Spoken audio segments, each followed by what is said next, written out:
So my name is Yolande. A lot of people know me as Yolanda or Miss Carella on Instagram. I am the founder and creator of Carella Creation, which is a brand inspired by African print, using African print as well, mostly made in Africa by some of my family members and myself. I design and make a lot of them as well. It's based around jewelry, clothing that mixes a little bit of African tradition and culture, fused with a little bit of modern kind of European, Eurocentric feel. It's not really got that much of kind of like an identity restriction. It really allows you to express yourself, bring anything that you want to it, wear it however you please. Some of these necklaces have been worn as headpieces as well. It's something that I created because of my adventure in the world and all the influences that I've had.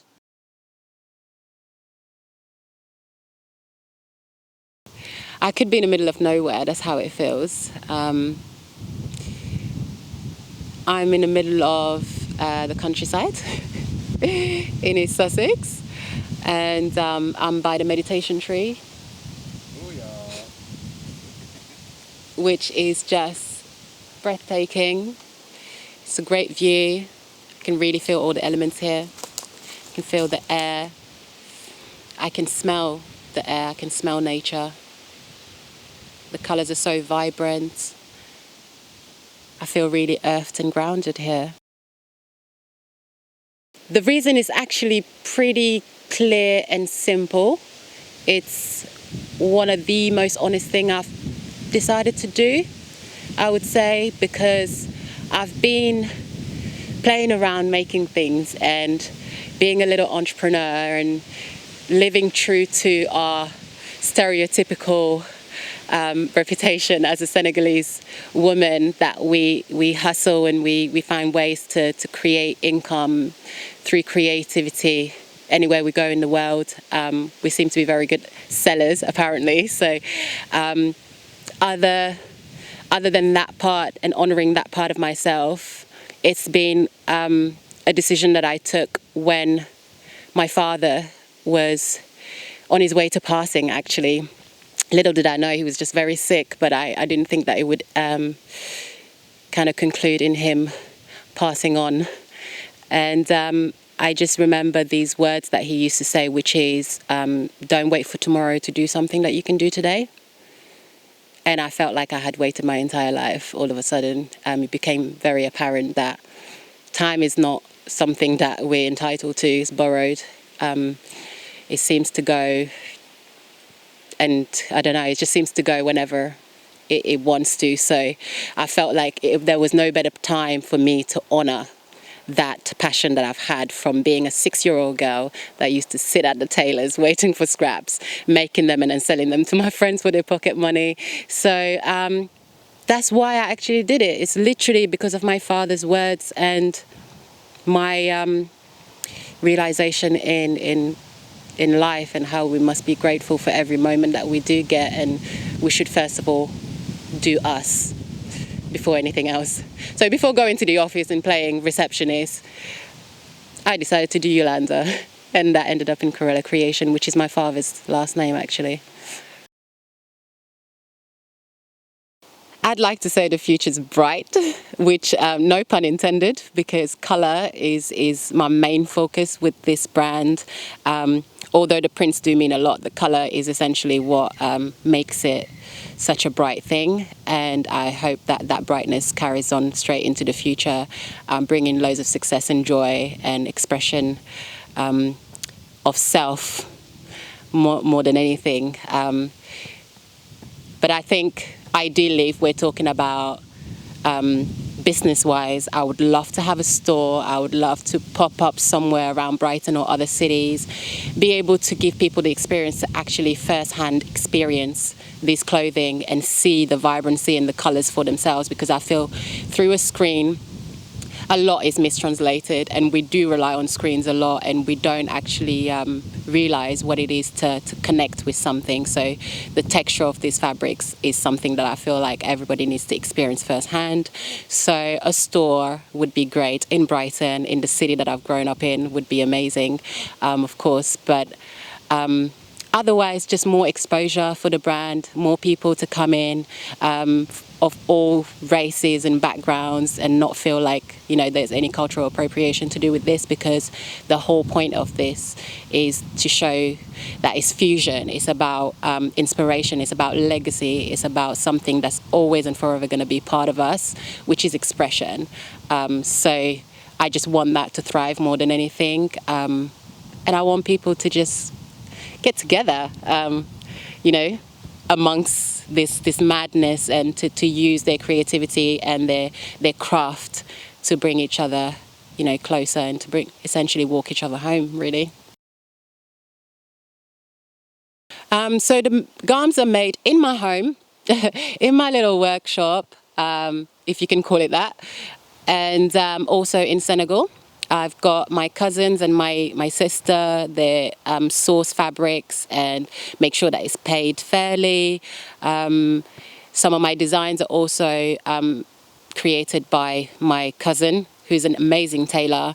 So it's all made in Africa by Africans, or myself here in Brighton, you know, by the brand owner. So it's literally something that's straight from me. It's a piece of me. So we could say that it's made by me, but I can't take credit for it all. It is made by artisans in Senegal, who I'm trying to include in the chain. Basically, Africa must be part of the supply chain, and its culture must be celebrated. Oh, spirit takes me straight to ancestral. I don't know why. I'm actually even getting goosebumps and shivers right now as I'm saying that word. But spirit, I think, represents who we are. To me, I feel like spirit is described as something that you can't see, an entity that you can't see, something that you feel. And that's exactly what it is to me. It's a feeling. Being a spirit and being aware of your own spirit is being aware of your feelings and how you feel outside of just your shell, your human shell, to say. So it's freedom, isn't it? Because if you think about it, if it's a feeling, if it's an entity, an energy, then it can't really be contained in that sense. So it represents freedom, which is something that we all ought to feel in our everyday lives, because it enables us to really be true to ourselves and share the beauty of what it is to actually be a being on this earth, I feel. So don't know if any of that makes sense, but that's what it is for me.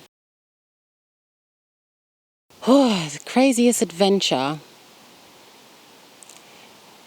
I would say was probably leaving my home, which I still call home, Senegal, where I was raised up until the age of 13.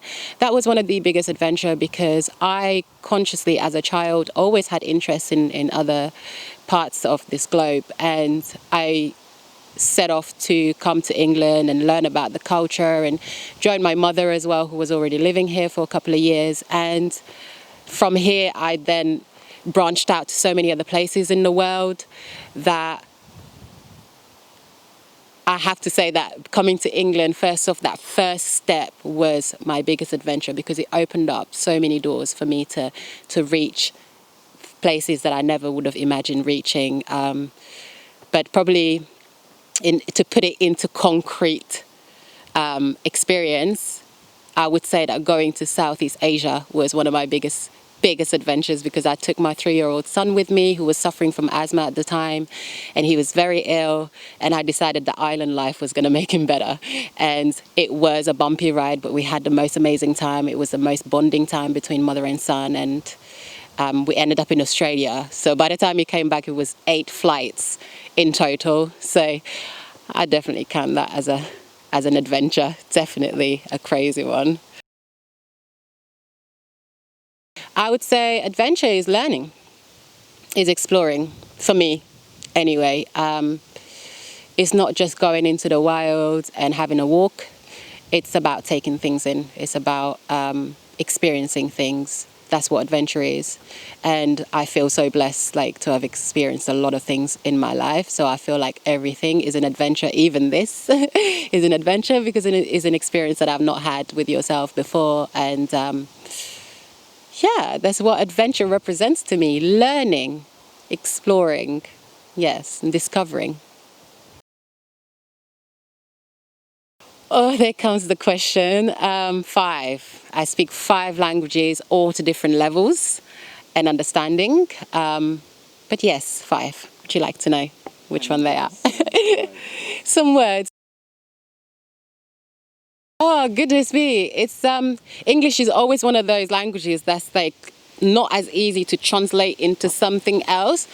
But hey girl would be, let's say, I'm going to say it in Wolof. Yeah, I'm probably going to try and say it Wolof. We could say Jank Nangadef.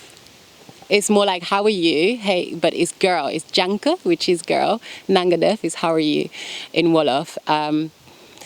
But I'm trying to think of like other languages to say it in other than English. But it sounds so good in English. I think we'll just leave it there. Wolof is one of the most spoken languages in Senegal.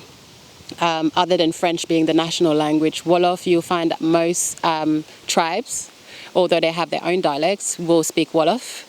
The Wolof Empire goes way back in history about, how Senegal became the door to Africa in colonial times. So there was the Jollof Empire. I don't know if you've ever heard of Jollof rice. It's all from the Wolof sort of region empire. It's very factual. I won't go into it. But it's a language that's very strong and is often confused with an argumentative state when you hear it at its most passionate moment. So we could be having the best conversation, the most joyous conversation, and at that point somebody might decide to hear a little bit of, altercation or like a tone that might be less friendly than it actually is. So it's something that we're comfortable with because it's what it is. Okay, so my Wolof is very sort of like Dakar Wolof, which is very sort of French. So you might hear a few French words. But so I can say, Salam alaikum, na ngeen def. Maa ngi tudd Yolande.